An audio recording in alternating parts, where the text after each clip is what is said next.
Thank you all for coming out this evening. For over 30 years, Lee Sapanek and his wife, Patricia, have put on one of the most impressive and anticipated holiday displays in the Valley. It's become a tradition for many of us in Phoenix to come and enjoy this display. People throughout Arizona have come to enjoy it. Unfortunately, as a result of threats from the city of Phoenix and demands placed on Lee and his family, he's elected not to proceed with his holiday display this year. We are hopeful that this Christmas story will have a happy ending. I'd like to discuss more about what the Goldwater Institute and the Rose Law Group intends to do and has already sent to the city. But first, I'd like to have Lee tell his story about his lights and the actions that were taken against him by the city. Sir, if you don't mind, you're the only ones with microphones. Can we ask you a couple questions before we begin? That'd be just fine. Try and stay where you are, please. Thank you. Can you just kind of describe what's in the letter that you sent to the city now, since we already have you mic'd up? Of course. So there was two things. The city made a series of unreasonable demands on Lee regarding his light display. They had requested that he get volunteers to direct traffic, to coordinate with a nearby bank in order for visiting buses over which he had no control to essentially stage. And in addition to that, they said that he could not give away hot cocoa or cookies without being in violation of city ordinance.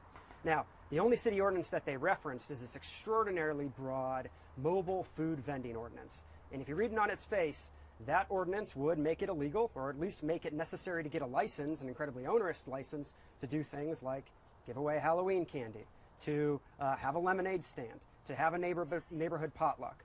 And they had told Lee that he was going to have to file a $350 application fee, give over 26 pieces of information, including fingerprints taken by a law enforcement agency, in order to put up his Christmas lights.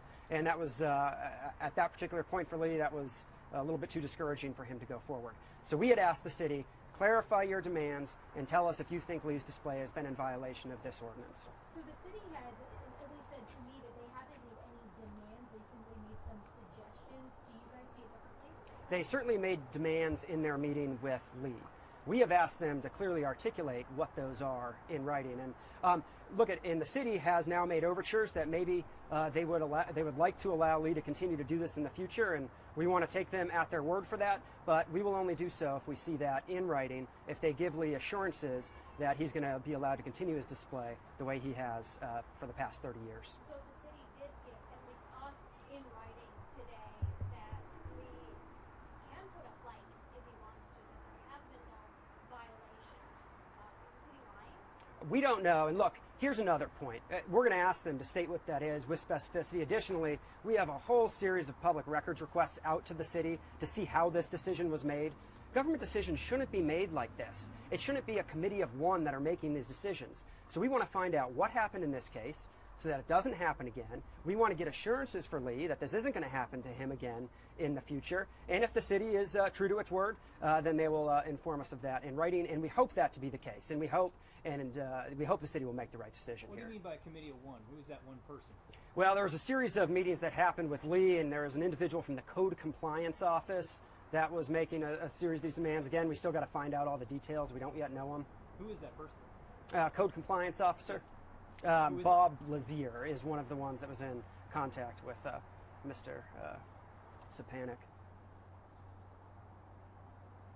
So do you believe there's any sort of legal case here? I know that this letter is asking for some clarification, but is there any sense that there is any sort of legal case? There very well could be in two instances. In the first, if the city continues to threaten or take enforcement action against Lee and his family, then there very well could be a legal case defending Lee against such action. Additionally, as I mentioned, this ordinance that the city has on the books already is extraordinarily overbroad. It's extraordinarily vague, and large portions of it are likely constitutionally invalid for that purpose. I believe this is it always has been a non-secular display. We've got the word Christmas written a couple of times here. This originated as a neighborhood dispute, but is all of this just sort of fanning the flames? It kind of appears to be bringing up the war on Christmas argument. Is that what's going on here? No, I don't think any citizen should have to ask the government permission to celebrate any holiday. whether it's Christmas or Hanukkah or anything on the spectrum.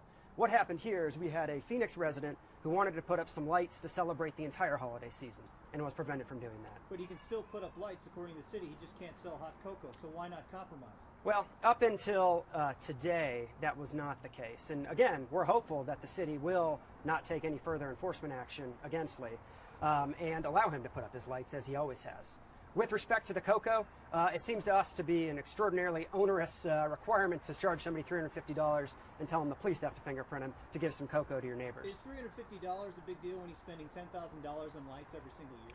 Maybe not for Lee, but it might be for the person down the street and the person after that and the person across the street. We don't think that the city should be engaging in this sort of behavior for people who just want to celebrate the holiday So season. from a legal standpoint, you're more concerned about the precedence of this going forward? We're concerned both for Lee and his family and his display, and of course we don't want to see this happen to anybody else. Okay, are we ready for Lee? Sir, your name, please. John Riches, and I'm the Director of Litigation at the Goldwater Institute. Do you want to spell that for them? R-I-C-H-E-S. John. J-O-N. Yeah. Okay, we'll go ahead and switch out the mics. Thank you. Thank you. All right. This is gonna be All of your sweater, it'll probably look a little. Yeah, that's what that they I always can want. help you with some of those. Unless you guys want to all do Hold on. your own. Can I grab mine off you? I don't think it's dangling. Sorry. Thank you. There's mine. Is there a tort liability here, Jordan, if I get electrocuted? What you got under there? What kind? You don't want to tell me. I'm just making talk. It doesn't have an engine in it. Just a so suggestion, it's because he's yourself. got such a great sweater. Maybe we run it up the sweater. Yeah.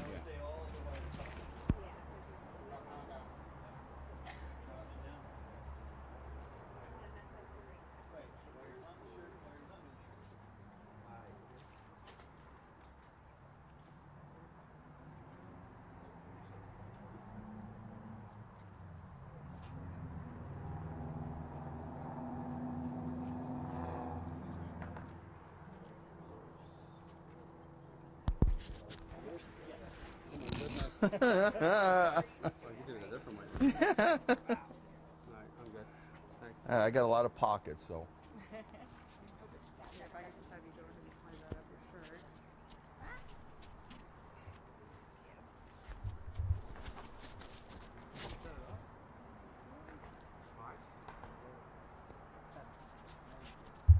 Local time, 7:05. We're early. Some of us have nine. Oh. Oh, hey. Hi. Channel 10. You started all this. You know that. I didn't start it. All right. You reported first. That's not what I do. Slide that, drop that down. All right. That's not what you do, huh? Oh, you're back. Oh, okay. Bet you didn't think you'd be back. No, I did. You did? Here you go. I'll give you another one to add to your collection. Oh, no, I know. Do you want him in front of the slide? I'll put it in my back pocket. We can clip that somewhere on there. Yep. Can they be near each other? I guess so. We got one more. Just down like we did. Oh, Which end? This end? that's good.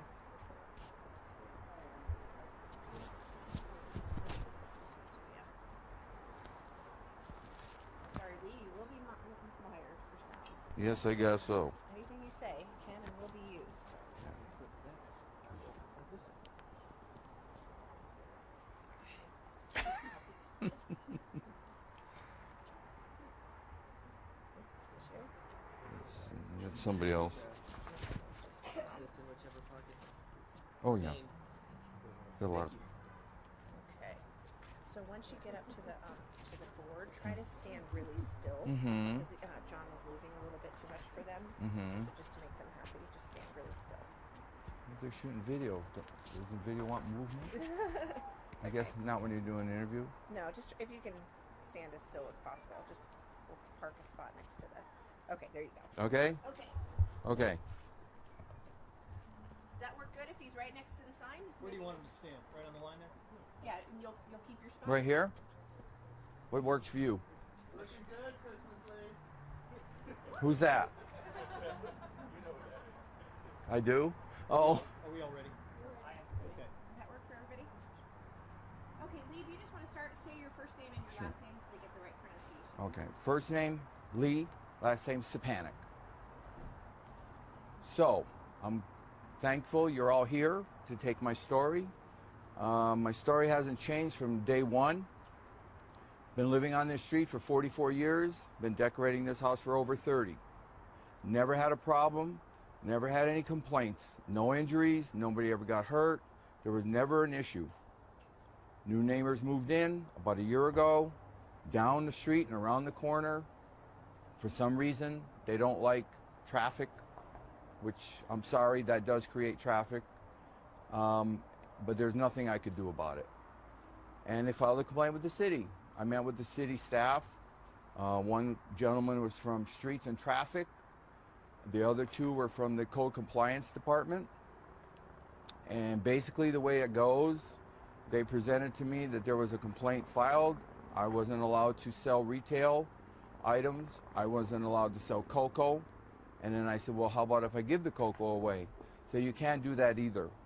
And I kind of found that odd that you can't give things away anymore.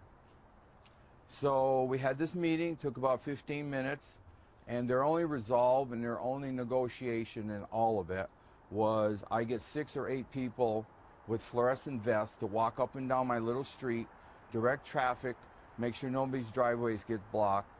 And then the other was to do something about the tour buses, the trolleys, of which I never know when they're coming.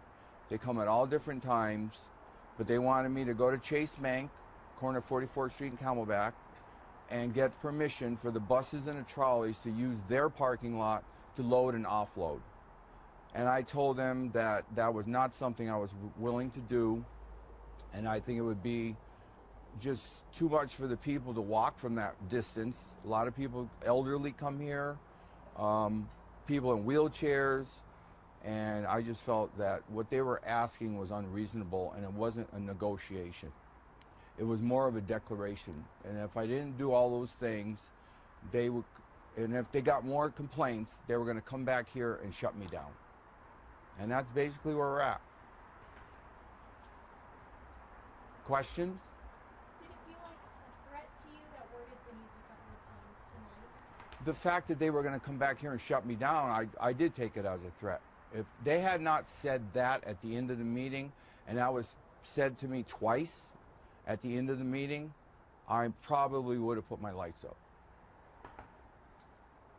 The city of Phoenix told us that they started receiving complaints in December 2014 from a handful of different people, but you think it's mostly from the new neighbors? I know it's from the new neighbors. I've talked to everyone on this street, and I know exactly which 3 houses got together and filed their complaints. I talked to the police officer who represents the Arcadia neighborhood. He told me that in 10 years of doing the job here, there were 3 complaints, of which 2 of them were from the same individual. So you have 2 complaints in 10 years. Can you tell us about the sign behind you? The sign behind me is put together because not everyone knows that I'm not lighting my house this year. So I know there's going to be a stream of cars that are going to be coming here. I started the report with the news media because I was afraid that all the people that normally come here were going to show up here and I was going to have a black house. So, because my house is black, I decided to take all my lights, talk to all my neighbors on my street, and ask them if they had a problem with me decorating their homes. And I've since now done 10 homes on my street. This sign paints the city of Phoenix as the villain in this case. Is that fair?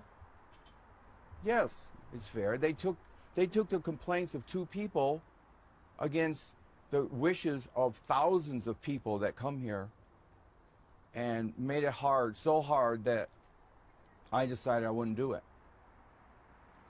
But that villain is also saying that you can put your lights up. Never said they said I couldn't put my lights up. Not once. They never said that. They said they could not stop me from decorating my home. But after saying the other things that they said, I decided it wasn't worth the risk to spend 2 months to put up my display and then have the same people complain, and I know they're going to do it, and then have the city come here and tell me I can't continue.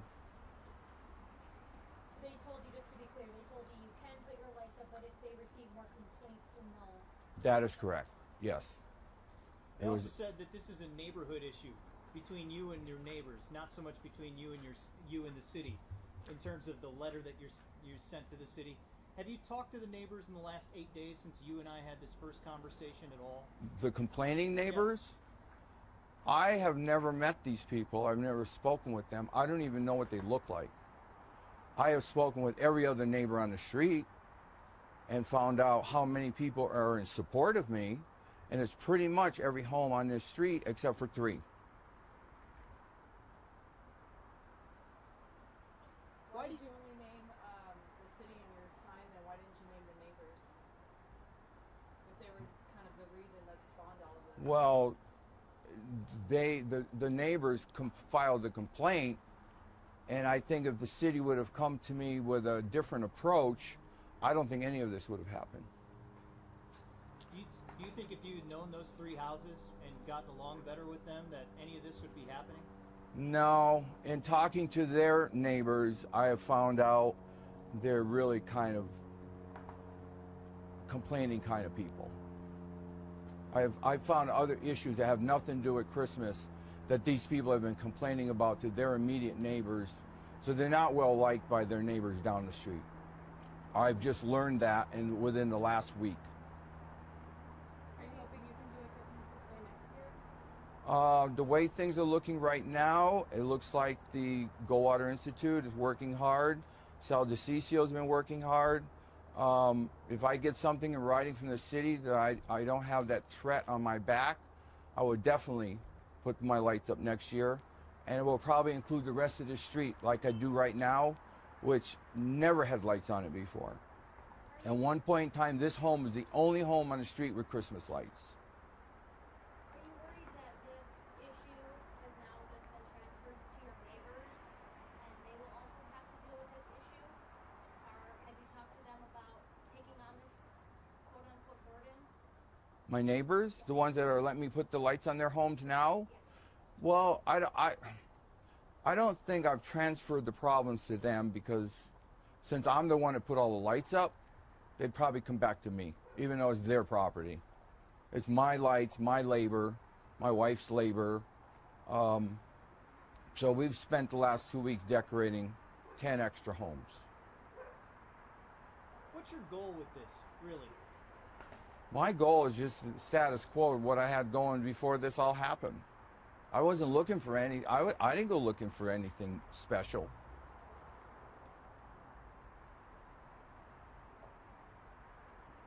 Did you say anything to these neighbors? You have a chance. What did you say so far? Get a life.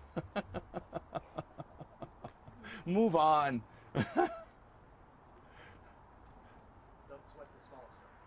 No, I don't sweat the small stuff. Maybe they haven't had enough problems in their life and they just strike out at whatever they can come up with that they think is important to them, but it don't seem to be important to anybody else around here.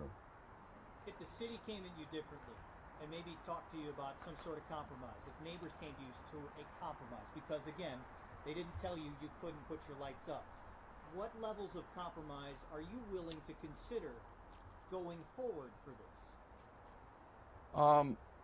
I don't know what I could do on my part. I guess I could put up less lights, but I'd still get the same amount of people.